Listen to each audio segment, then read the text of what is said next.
What's up guys, we're back for another Alliance Weight Gear Guide review. I'm Cole, and today we've got the Ronix Flyweight Atlantik Surf.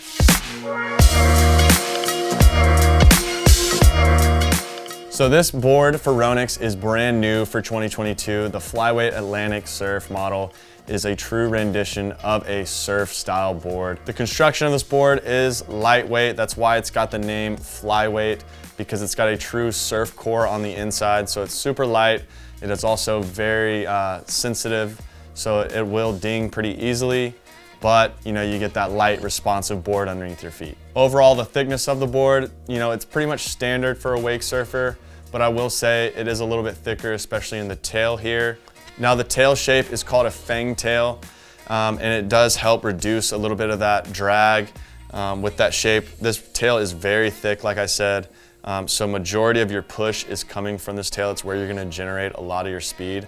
So this board is definitely a little bit more back foot heavy than some of the other boards. The board does taper off into a thinner profile up the front. So it makes it super easy to go edge to edge when you're carving. But sometimes you can put a little too much weight on the front and you might lose that speed. So figuring out how this board rides is a little bit of the challenge, but I think once you figure it out, you notice that that tail helps you get a lot of speed going down the wave. As far as the fins go, we've got a quad setup. Ronix does supply you with the fins. They run pretty standard 2 fins on the front, and then you've got some smaller bump fins in the back just to give it a little bit more traction. Obviously, you could run it as a twin fin if you wanted it to feel a little bit looser, and if you want to lock in, you just leave it as a quad.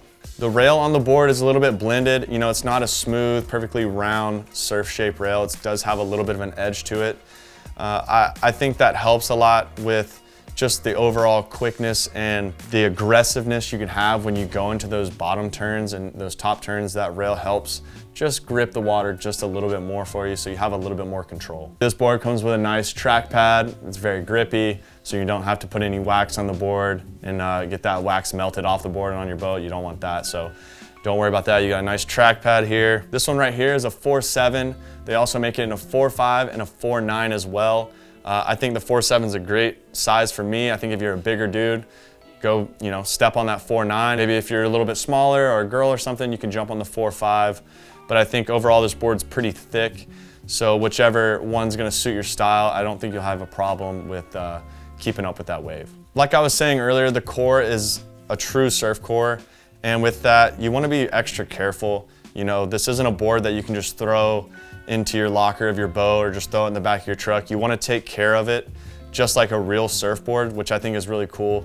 So I think if you're wanting a first board that everyone's gonna beat up, I don't know if I'd go with this.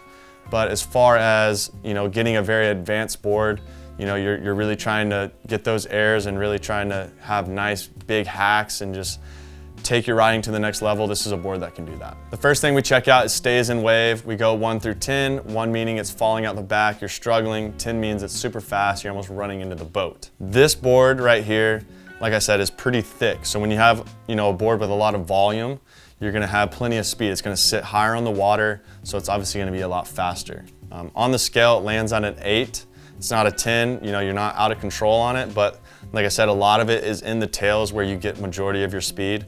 So once you figure out that weight distribution, you're gonna have obviously no problem staying in the wave, but I think you're gonna figure out how to really get that speed down the line to have the speed to get your airs. The next category is carving. We go 1 through 10. 1 means it's super loose, 10 means it's super locked in, and almost too locked in, right? So for this board, we go with a 6 out of 10.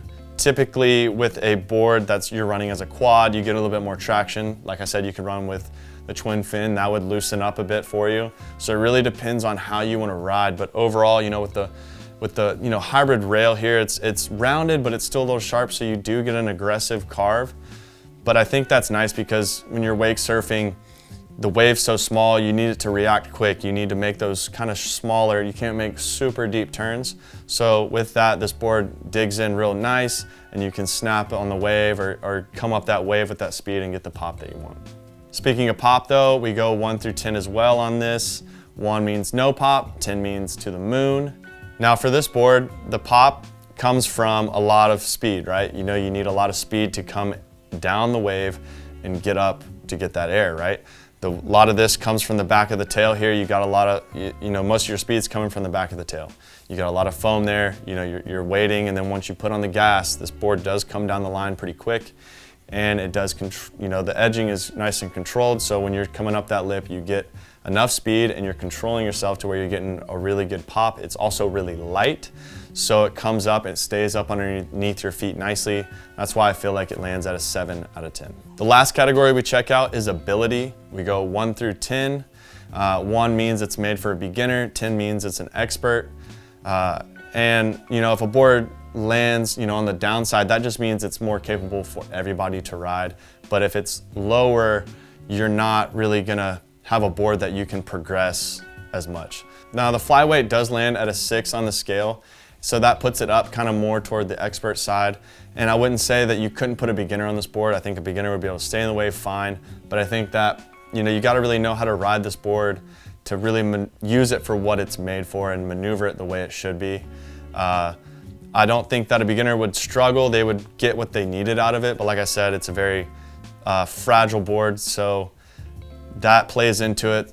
Also, I think that for somebody that wants to step their riding up and really get an aggressive surf style board, that's gonna do it for you. So that about wraps it up for the Ronix Flyweight Atlantik Surf. This board is definitely a sweet new addition to their line this year. I think for anybody that's looking to step up their surfing and have a board that has a lot of speed and very quick control underneath their feet, this is the board that can do it. If you guys want more information, head over to ronixwake.com to check out all the details, check out the sizing and what goes into this board, or possibly even purchase this thing. Also, don't forget to like the video if you like your review, and we also want you to subscribe so you don't miss out on any other future reviews. So if you want to do that, go ahead and click that. I'm Cole, and we'll see you on the next one, guys.